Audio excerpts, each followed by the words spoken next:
Alok Vaid-Menon is a gender non-conforming writer, activist, poet, and performance artist who explores themes of gender, race, trauma, and belonging. They are the author of Femme in Public and Beyond the Gender Binary. In this interview, Alok discusses their experience reading Sex and Suits by the late Anne Hollander, outlines the history of gender in fashion, and discusses a radical reimagining of what fashion might look like outside the gender binary. Take a listen.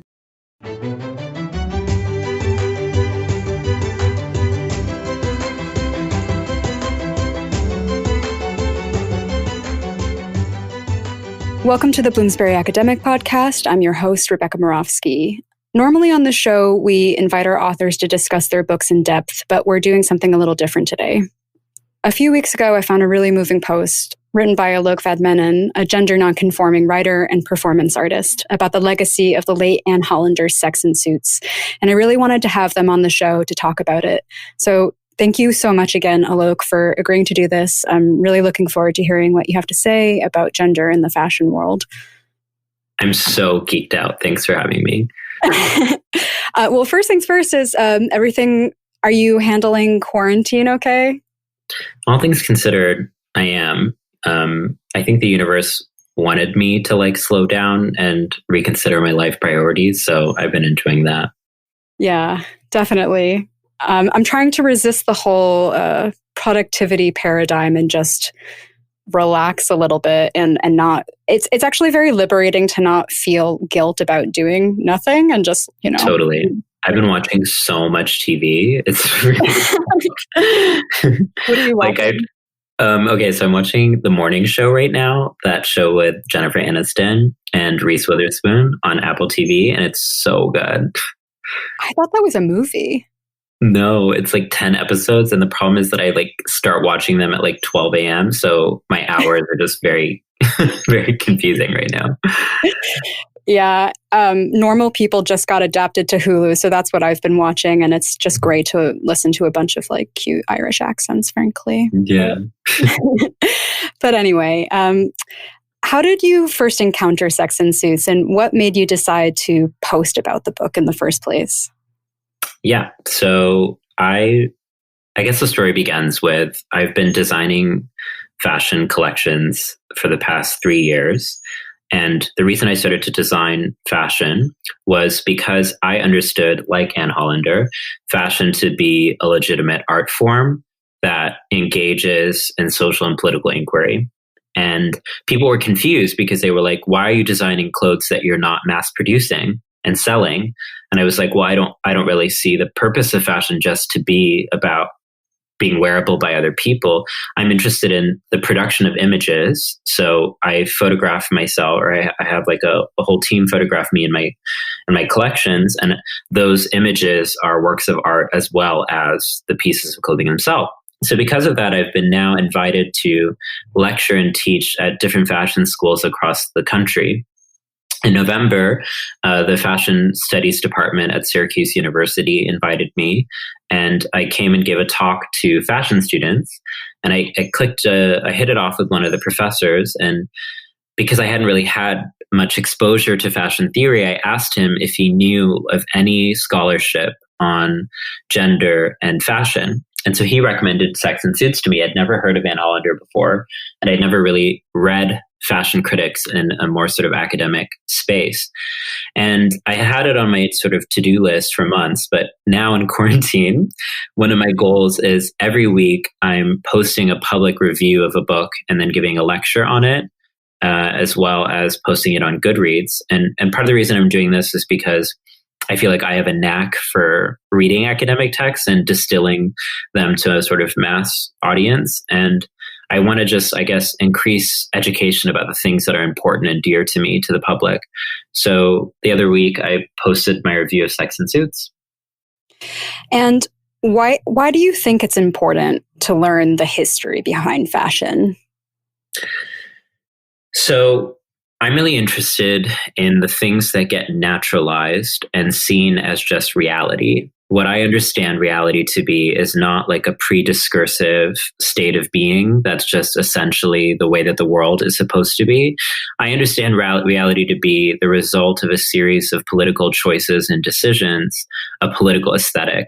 And so I'm inspired by kind of schools of deconstruction, which compel us to take what is given and to sort of disimbricate it and see all the threads that actually constitute it. And I think that that's especially apt when it comes to fashion.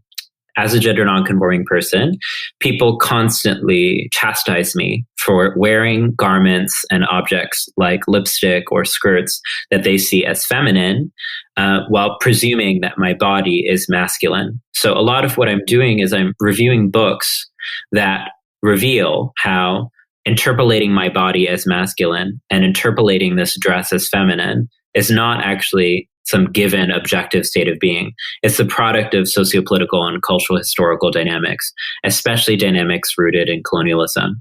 And so when it comes to fashion, I think that there's an entry point here because everyone wears it to raise conversations about histories of colonization, histories of gender, and to get people to understand how we're all engaging in race and gender, even if we think that we're not.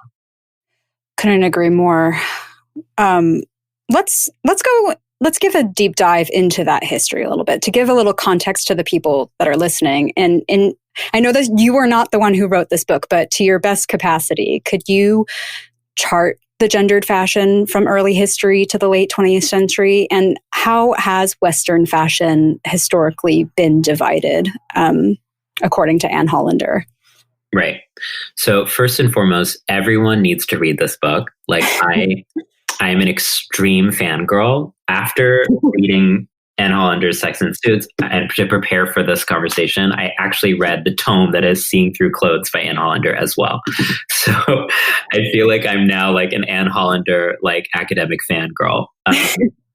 Because what she had, I had access to the ideas before, but what she does so well is she is an exhaustive review of the historical archive. And she draws from both aesthetic as well as political tidbits to bolster her claims.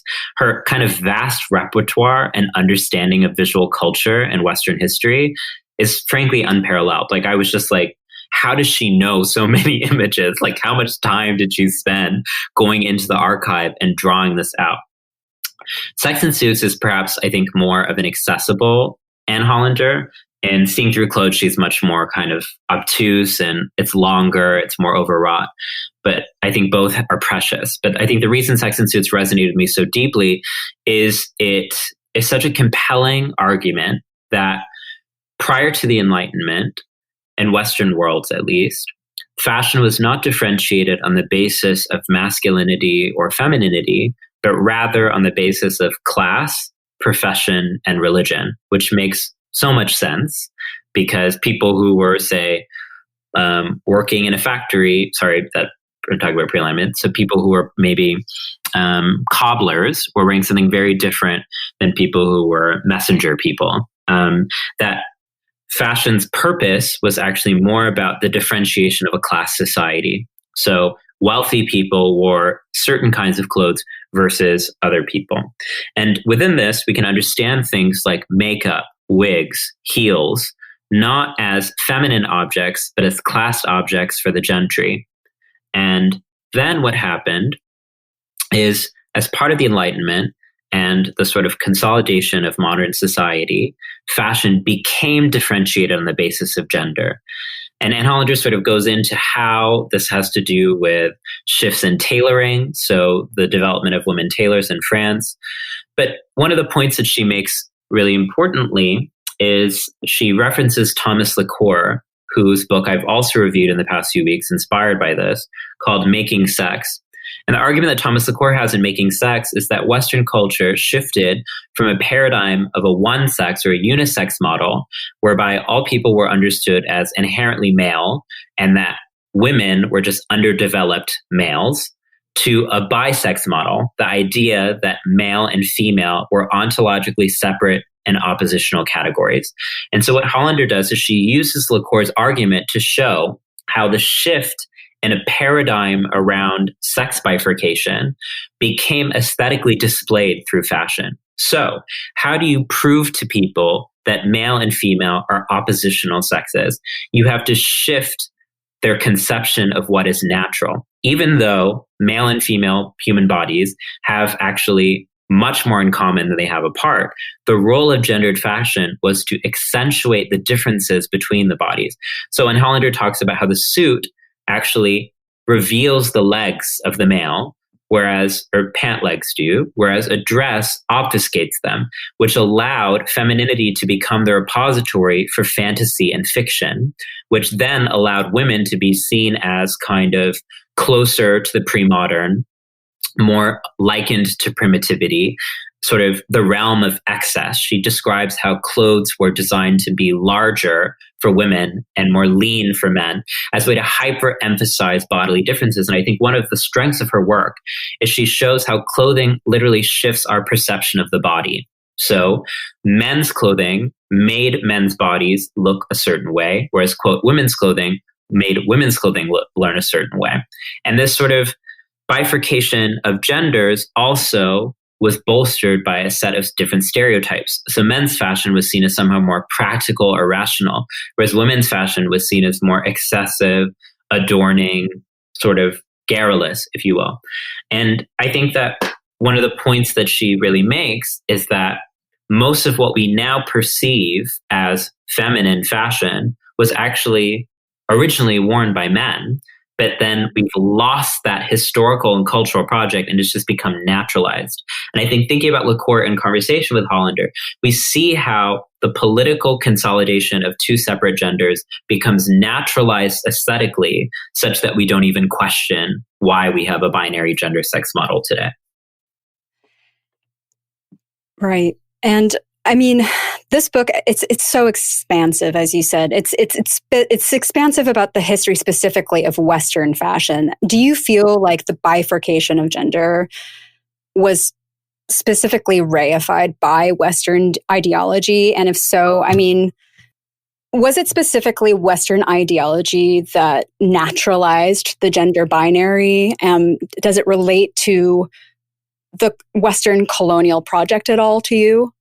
I'm so happy that you're asking this question because a lot of my work is about this very phenomenon. So I'm never a determinist or an essentialist when it comes to anything. So I don't think it's just Western colonialism, but I think it is heavily influenced by Western colonialism. And let me explain. So what many people don't actually recognize is that part of the ways in which colonialism, and especially European colonialism, was justified was a demonization of indigenous peoples as gender non-conforming. So if you look at a lot of the initial sort of anthropological literature and medical literature about racialized indigenous people, there would be an obsession of, quote, men in skirts and men in dresses, or women who are bare-chested. There'd be a detailing of genitalia, of bodily parts, and the sort of consolidation of the racial pseudoscience of believing that races were ontologically distinct from each other, were separate species from one another, which enabled a lot of early conquest because you weren't actually exploiting, murdering, enslaving humans. You were actually dehumanizing them such that you could justify this kind of violence against them.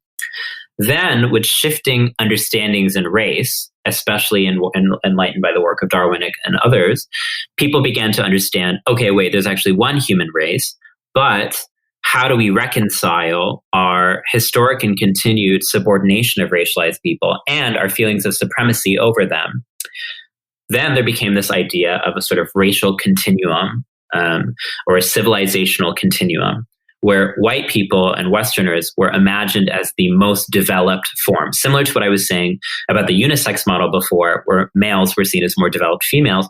And this method and this understanding, Black, Indigenous, and other racialized people were seen as just underdeveloped, kind of primordial, pre-modern selves, whereas whiteness was actually seen as the accomplishment of civilization. How do you aesthetically display civilizational imperative is the binary gender system. So what you see is people like Krafft Ebing, a lot of early sexologists, would actually say that a pure bifurcation of the sexes was only possible in white culture. So a lot of people would even say that the reason that white women should be subordinated is because they are the last vestige of animality within the white race. So animality became linked to gender nonconformity and to queerness and to existing outside the binary. And the sort of racialized civilizational continuum that happened is that indigenous gender nonconforming people were on one end of the spectrum, whereas white cis straight men were on the other end of the spectrum. And that all sort of racialized genders were graphed along this kind of trajectory. And it's of course important to name here that part of the way that racism operates today is that when non-binary and gender variant people say, oh, I'm actually outside of the gender binary, people say that we're making it up or that this is something new, even though the entire binary gender system was made up. And actually, there have been thousands of years of demonstrated existence of people outside of the binary. What is more new is the Western consolidation of a binary gender system. Now, there are other reasons why the binary gender system happened at that time and in that configuration that have to do with the developments of industrial capitalism, the division of a public and private sphere, the development of political theories like John Locke and Hobbes, who are talking about an autonomous political subject, that have to do with property acquisition. So those are also really important at this moment. But I think that I think it's really telling that people are often more willing to have that conversation around the economic relation of the gender binary than they are about the racial, colonial, and cultural imposition of the gender binary. And one final point to name here is it's not as if white European people were okay with just being binary gendered and allowing other people to be gender nonconforming and then demonizing them for that. There's also an orchestrated effort to impose the Western colonial gender binary on indigenous people. So I'm thinking here about the work of Oyewumi, an amazing Yoruba feminist who has a book called The Invention of Women, where she describes how the British imposed a gender system on Yoruba society that didn't actually have it before and allocated responsibility and decision-making on the basis of age, not necessarily gender, and then use the subsequent disparities between men and women to justify colonial co-presence. But we're also thinking here about the work of indigenous activists and scholars in what is now called the United States, who have long pointed out how the residential school system in what is now called US and Canada would forcibly put in indigenous people, make indigenous, quote, men chop off their hair, make indigenous women, quote, wear dresses, that part of the ways that colonization worked was a sartorial indoctrination into Western gender tropes. I could talk about that forever, so I was trying to I hope that was helpful. No, it was extremely helpful. I mean, do you have any other insights that you want to talk? Because you can talk as long as you want, but if you want me to move on. I don't want this podcast to be like 4 hours, so what I can say is that I'm learning, and I'm constantly learning so much of this history that has been suppressed, right? Because in order to naturalize the Western colonial gender binary, there has to be a subsequent destruction and erasure of any archive of living outside of the binary, right? Because to live outside of the binary is to contradict the colonial cultural capitalist imperative to be a binary gender. So we're thinking here about how when the British invaded what is now called India, one of the first things that they did was create the Eunuch Ordinances Law, which is part of their criminal tribal acts. And what they did in the Eunuch Ordinances Law is they criminalized public displays of gender nonconformity, required gender variant people to register with a colonial state authority so that they could check on them to make sure that they were not, quote, cross-dressing, committed basically a massive PR campaign to convince all Indian people that hijras and other gender variant people were actually the threats, were stealers, were licentious, were a sign of the moral degeneracy of Indian people, and were committed to complete cultural extermination, which Jessica Hinchey in her book on hijras argues really complicates our understandings of colonialism in South Asia, which for a long time had differentiated colonialism in South Asia from other projects, saying this was not committed to genocide, it was more about resource extraction. What Hinchey's work and a lot of work people talking about the sort of colonial encounter around gender are suggesting is that actually a lot of colonists sought complete erasure and annihilation of gender nonconforming communities. And when I think about that, I'm like, okay, what is so powerful about our existence that we have to literally be obliterated from view? And I think bringing this back to Hollander, that makes fashion so exciting for me, because the gendering project of fashion was about taking random and arbitrary objects, recruiting them into a political, sartorial, cultural, aesthetic scheme. And I get to mess with that. So I get to wear things that the society thinks that I'm not supposed to wear and engage in a form of political work that no one even sees as political work. I think it's so obnoxious to me how much of gender studies is about writing about trans feminine people, not actually looking at the work that we're doing so politically in the world. I bet that when I'm walking down the street, I'm teaching people Judith Butler's Deconstruction of Gender who would never even take up that book. But because of fashion, I'm able to carry my political wherewithal, my sort of cultural sensibility with me everywhere I go. And I think in that way, that's why when I'm lecturing about fashion, what I often say is the reason that we don't think about fashion theory and fashion as a legitimate mode of political engagement is because we still have this hierarchy where accessible art forms are seen as somehow less legitimate, like pop music, but that's a whole nother podcast. I believe in the power of drag and pop and fashion and all these quote unquote low art forms to actually be profoundly tremendous forms of resistance to colonial gender norms. Yeah. I mean, in that really revelatory, chart of Western history, it's very obvious from what you were just talking about that Western colonialism created the gender binary to consolidate and legitimize its own power. And you've gone on the record saying, and you've talked about this a little bit already, but you've gone on the record saying that degendering fashion is an anti-violence imperative, sort of as a response to this. I mean, other than walking down the street and teaching people about Judith Butler's theories, I mean, what does it actually mean to you to degender fashion, and why is it an anti-violence imperative? Totally. So let's just give a little background to people. I created a hashtag called #DegenderFashion a couple of months ago after I gave a talk at the Business of Fashion Voices Conference, which is a gathering of leaders in the fashion world called Clothes Have No Gender. And in that speech, I made the remark that degendering fashion is an anti-violence imperative.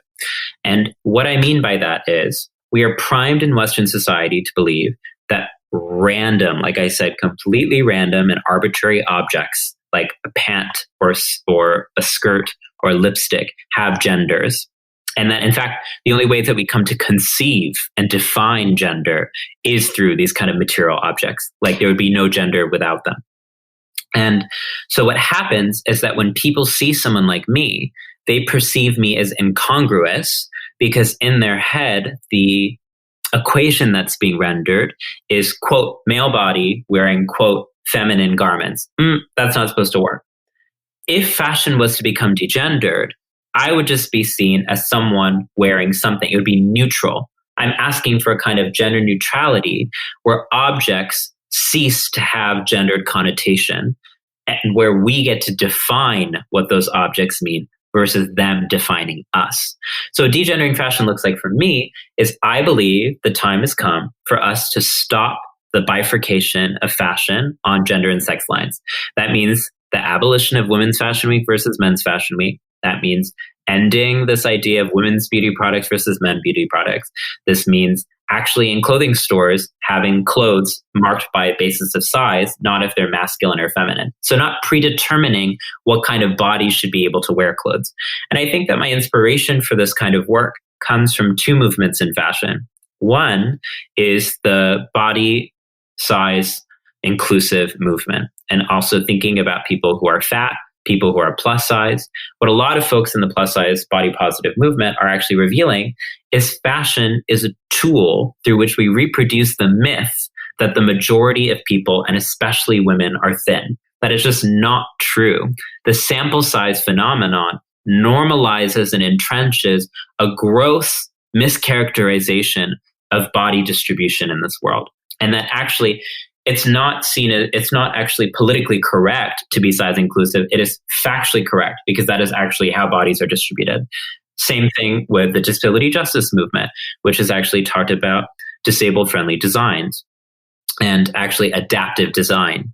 And the adaptive design movement is actually saying, there's actually huge markets for people who are looking for garments that actually map their bodies in the ways that they're supposed to, and that there's actually something profoundly purposeful, poetic, intentional, beautiful about having clothes that are made for diverse forms of bodies. And both of these movements are actually challenging how fashion has a preconceived mannequin that it's designing for, when actually there is no singular body, there are many bodies.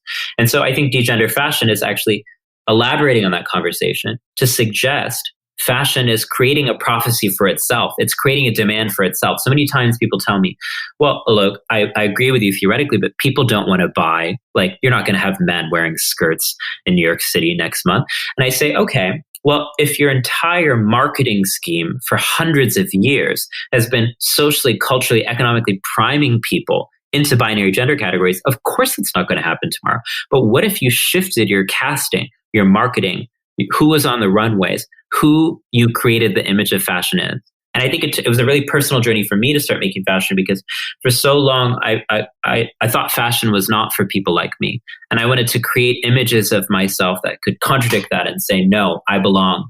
And I always believe, and I think Anne Hollander believes this as well, that images create possibility for alternative manifestations in the world. Wow, you really have me on a day. I'm just going on and on. Trust me, I love it. No, really, I do. Yeah. So you've mapped out very tangible ways that we can degender the fashion industry, taking things away like Women's Fashion Week. A couple of months ago, I talked to one of our authors, Leslie Davis Burns, who wrote a book called Sustainability and Social Change in Fashion. I was wondering, in addition to working towards a degendered vision in the fashion world, are there anti-colonial or sustainability considerations in the future that you would like to have for the fashion world? Absolutely. And I realized in the last answer, I forgot to actually talk about the violence component. So I'm going to address that really quickly. Yes, no, go for it. So when people talk about anti-trans violence, the one of the cores of anti-trans violence is the perception of incongruity, that people say your body is an aberration because it looks like this. My perception of what a woman is that it should look like this. And my perception of what a woman is or a man is it should look like this. And that these perceptions have to be diametrically opposed and distinct. So when gender variant people complicate that easy and reductive bifurcation, violence is allocated because violence is how the gender system maintains itself. Similar to what I was saying about colonization trying to completely extinguish gender nonconforming life, that the way that you naturalize a gender binary is you disappear through violence anyone who contradicts it, such that there can be no contradiction. And that's why if we degender fashion, people can look at me and say, oh, this is just like another outfit. Okay, cool. It's not elevated to this kind of moral, spiritual, cultural crisis of, quote, men in dresses. Oh my God. Like, I'm like, there's literally nothing wrong with a man in a dress because we are okay with a woman being in suits. What people don't speak about, and Anne Hollander doesn't really touch on this, and I wish that I could speak to her about this, is that in New York City, where I live, it used to be illegal for people to wear articles of clothing that were seen as distinct from their assigned sex. So the queer community referred to this as a 3-article law, meaning you had to wear at least 3 articles of clothing associated with your assigned sex, otherwise risked being thrown into prison. And the Stonewall riots were actually, in a lot of ways, a fashion riot. There were many things, but it was a bunch of drag queens, trans feminine people, gender nonconforming people, butch people, lesbians, who were actually protesting. People would perceive gender nonconforming people not even as gender nonconforming. And that's kind of what people don't understand oftentimes, is the reason that we're even understood as gender nonconforming is because the visual signifiers are politicized. And so what we see with the sort of, quote, cross-dressing legislation is an assertion of queer and trans people to actually say there's nothing deviant or wrong about me. And that worked to degender suits and pants because, like I said, it used to be a criminal act for women to wear suits and pants, but then it just became seen as permissible. why has that due diligence not been done to the dress? Why is the dress still understood as a feminine art form? When did that? I had no idea that was an actual law in New York City. When did that actually get? So people stopped getting arrested for cross-dressing in the early 70s because of work from the Gay Liberation Front and other queer activist groups in the kind of post-Stonewall era. But literally people would be thrown into prison just for wearing clothes. And these cross-dressing law legislations, once again, we have to relate it back to race. Oftentimes, they originated first with masquerade laws. Masquerade laws were first created in this country, I think in the late 18th, maybe early 19th century. Don't quote me on that. Which basically created masquerade laws because they were afraid that white people would pretend to be Native American to avoid taxation. So the idea behind masquerade laws was you cannot wear a mask in public because then you are defying the state's ability to control you, which is why makeup use used to be illegal in the United States. And so many people don't know this, but actually makeup was only worn by stage performers and by sex workers, not by respectable women. And that, in fact, when respectable women wore makeup, it was seen as wearing a mask that was covering their authentic identity, and that it used to be legal for men to divorce women if they felt they had been tricked by the beauty of a woman wearing makeup, right? So this country at every level has remained tethered to this deeply troublesome understanding of authenticity without actually understanding that authenticity is an aesthetic like anything else. And I think when we're talking about the sort of anti-colonial and sustainable implications of this conversation, right? I think there's so many. The first one is to understand the degendering of fashion as a racial justice project and to understand trans and gender nonconforming politics as an extension of racial justice. So often they're seen as separate movements, but what I keep on trying to articulate to the world is that the gender binary is a vehicle of racism, and that unless we obliterate the gender binary and the institutions and economies that uphold it, then we're always going to have a racially differentiated and unequal society. And then when we're thinking about sustainability, when we're designing clothes for both men and women, we're making twice the amount of clothes, darling. Like if we just make one garment that can fit people of different sizes, it's less production. And we're also trying to challenge this entire narrative in fashion that it has to be a more, new. And actually trying to say, and I'm not asking for the development of new gender neutral collections. I'm not asking for like gender neutrality to be a new fashion fad. What I'm asking is for us to recognize that fashion is already gender neutral, that we don't need to make new clothes. What we need to do is shift the cultural imagination of clothes. And that's why I see Hollander's work to be pivotal today, because Hollander, I think more than any other person I've ever read in my life, and I'm an extreme fangirl here, so I hope I don't sound so geeky, because I literally wept while reading this book. I just thought she was so sensational, so sophisticated. She understands the materiality of objects that are dismissed as superficial. And for me, that is feminist criticism and scholarship, to actually occupy the places that are relegated to obscurity, to impracticality, and to actually insist that within this object is an entire ecosystem that you've dismissed because of your misogyny. And she understands how fashion can be a vehicle of cultural and political social transformation. At the end of her book, she writes about the adoption of jeans and t-shirts and how that actually allowed women in so many ways to be seen as rational, to be seen as competent, to be seen as professional, to be seen as normal. But she questions, why is it that only male aesthetics there's a kind of relationship where historically male aesthetics become universalable as gender neutral, but historically feminine aesthetics, like a deep gown or like a hoop skirt, never gets seen as gender neutral. And so that's why I see a lot of my work as the descendant of that kind of thinking. Why can't we do the kind of work, the kind of aesthetic, political, cultural work that was done to degender pants to something like a gown? Yeah, it's like you were saying, right? When you wake up every single morning and you put on your clothes and you're about to leave the house, that kind of decision is an entire ecosystem of all of these political and social considerations. And especially the queer community, it's always been a way for queer people to form community, to express their identity in a world that very violently erases them from the narrative.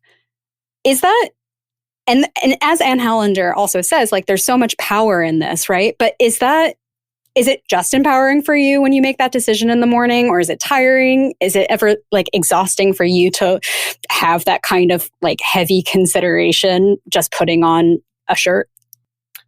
It's all of the above.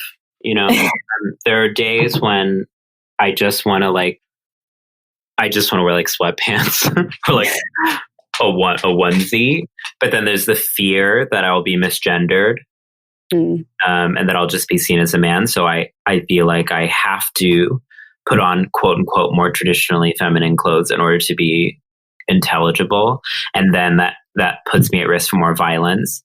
And so it's just this horrible feedback loop where I'm constantly having to struggle with fashioning myself in a world that is just utterly unfashionable. And I think that what I return to is how there's a lack of choice. Like true choice would require that I get to select the options, but I'm given predetermined, preordained options. We live in a template culture where coherence is granted to you from your ability to subscribe to a category and erase any dissonance in yourself. And that's not the kind of world that I want to live in. And so I feel like I actually really want us to have choice on what things mean to us and intention.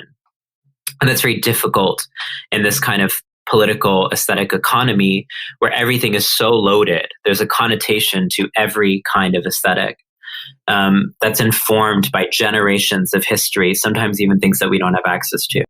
So I think that what I would ask of people is to develop a kind of compassionate consciousness and consideration for why we engage in the aesthetics that we do. And I think that queer and trans people have long developed that vocabulary to be able to say, here is why I'm dressing the way that I do. Here are the decisions that I'm making. Here's how I'm accountable to those decisions. But I think cisgender straight culture has not. The irony is people will always make degendering fashion to be about some kind of fringe transgender issue, when actually degendering fashion will help whom the most? Men. Because as Hollander says, and I agree, men's fashion is the ultimate oxymoron, darling, because men's fashion was literally designed to be a kind of anti-fashion that was actually just about the male nude, a la the Grecian nude, not even about fashion. Men's fashion was about turning men into sculptures, which means that we never actually understand men as sentient, feeling creatures. So actually, men's fashion oppresses men. And yet, when they hear about gender neutral fashion, they get mad, like, I'm erasing them. But it's like, babes, it's 98 degrees outside. Climate change is upon us, and you're going to wear a suit to work? Are you kidding me?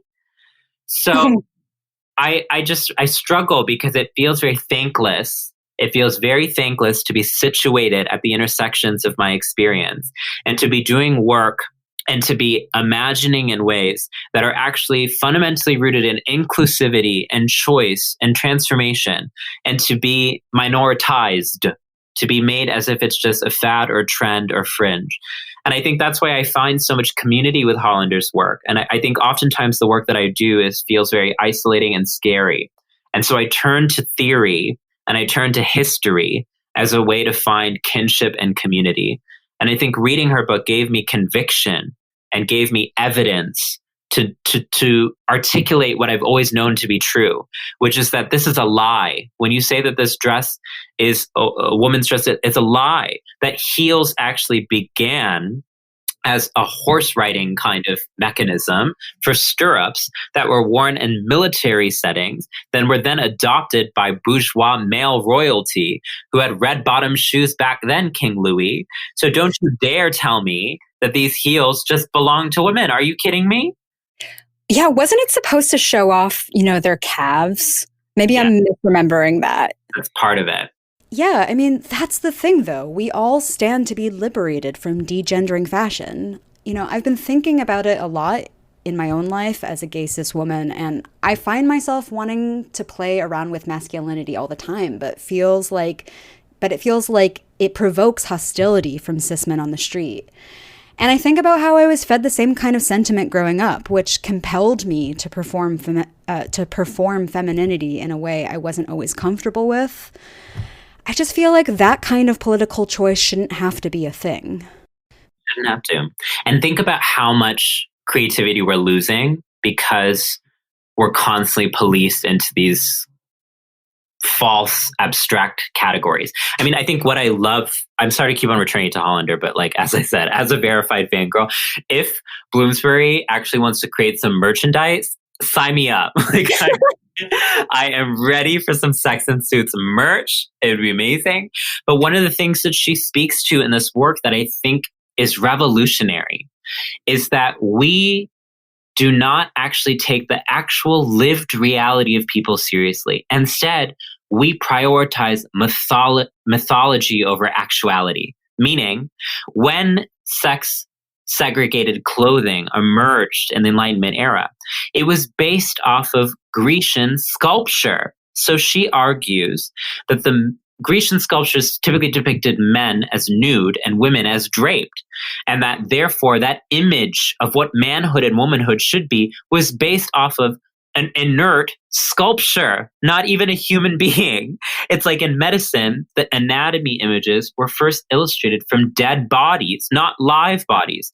What happens is that we inherit legacies of abstraction mattering more than our actuality. And the only evidence that matters is this kind of calcified mythology that has regurgitated us back as reality, when I'm actually like, my experience is my reality. And I think that kind of argumentation is the queer movement.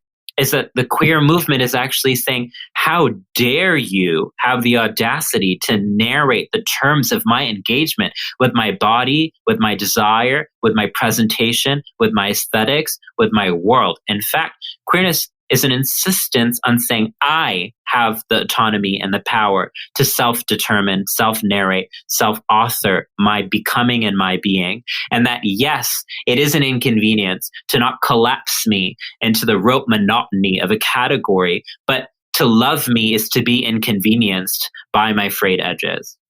It's stunning to actually say it out loud, that our ideas of manhood and womanhood were based on objects that are not living, breathing things, which is to say that the abstraction of the gender binary imposes a sort of death, and that queerness, conversely, is a refusal to live in that abstraction. Or, as you said, it's a refusal to let anybody else narrate our being. On that note, are there fashion trends or outfits that you feel especially embody that queer defiance? You know, I think it's impossible to 100% defy everything because we're all implicated in the dominant grammar. But I think that what I'm always trying to do is to subvert expectation. So, you know, I'm even subverting my own expectations. I am a non-binary person, which means that I am not man nor woman, nor do I subscribe to the idea that manhood and womanhood and masculinity and femininity are oppositional, antagonistic systems. That's so boring and aesthetically unambitious.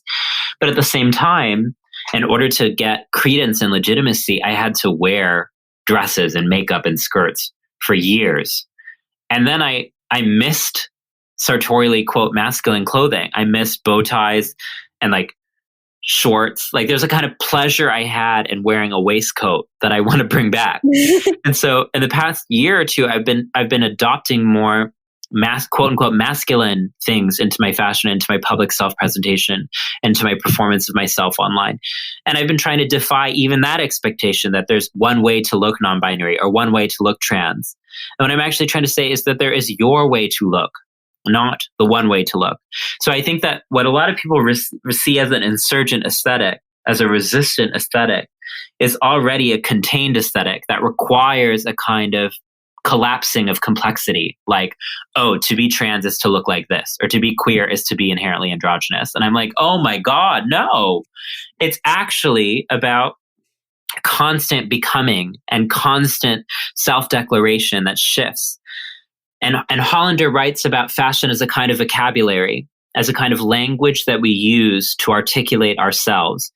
We would never use the same words to articulate ourselves from the age of 5 to 55. Why are we using the same clothes? That's just absurd. My vision of the world is that every day people wear what they feel they want to wear without having to think about whatever arbitrary gendered and sexual connotations that it has. My understanding of what liberation and freedom would look like is a deep appreciation for and a deep engagement with our emotional state, which I think is something that Western colonial capitalism dismisses. It just wants us to be labor and to just be rational. But I actually think that that fashion is irrational. And that's what Hollander says. She differentiates fashion from just like rote dressing to be like, fashion is impractical, irrational, flamboyant, ridiculous. But she says that is precisely the power of it. It's like, I forgot the name of it, but there's an art scholar who wrote a book on chromatopia, the fear of color. And in the book, he talks about how he doesn't want to adopt color as some sort of like progressive agenda. He says color's power is in its strangeness, in its anti-disciplinarity. And I think about what it means to maintain the strangeness of fashion. That's what I want. I still want things like Cardi B walking around, I forgot the name of the designer, damn it, at Paris Fashion Week. She just was in this incredible floral print body suit that covered her face and only left room for her eyes, and some massive hat. And I was like, this is obscene and I love it. Like, we need that kind of obscenity and that kind of shock and awe, because that's what art is. Art is a jolt. It's a suspension from the rote mechanism of living. There's something so radical about, what you and Anne are both saying, which is just that the power is with us. This like low, what has been chastised as this low form of art actually has all of these incredible political implications. When we leave our houses every day and we decide to wear articles of clothing that don't conform with our gender identity, we're making a statement to the world. And that defies all these systems that have worked to oppress us. I mean, everybody, not just, people who have been historically marginalized, but as you said, like cis white men can also stand to benefit from a world that is genderless. And I just want to thank you. That's all we have time for today, but I just want to thank you again for being on the show. Everything you've said has been really fascinating, and for anybody listening, you should totally read Sex and Suits. You can find the link on Bloomsbury's website. But I also want to plug Alok's book, Beyond the Gender Binary. It's publishing on June 2nd, right? Yeah. And you can order it from my website now. And I will link it to the show notes for this episode for everybody listening. But yeah, and I just want to echo, like, please buy this book. I know that, like, in this economy, in this world, people are really like, what is the purpose of literature? What is the purpose of especially theoretical writing? But Anne Hollander, for me, reminds me of the purpose of theory, especially during this times. It's such a hopeful text. It's like fun to read, which is very rare. And I just feel like when I found out that she was no longer with us, I just felt this deep sense of loss, but then also gratitude for the many lives that she'll continue living in her beautiful work. I'm really excited for her husband to listen to this episode. I'm sure that he'll, appreciate the legacy that this book still has, like 2 decades later. Yeah. It is kind of incredible how, especially because it was originally written in the early 90s, how timeless it seemed. Right. Timeless, completely. Well, thank you again. Thanks for having me. Have a good day.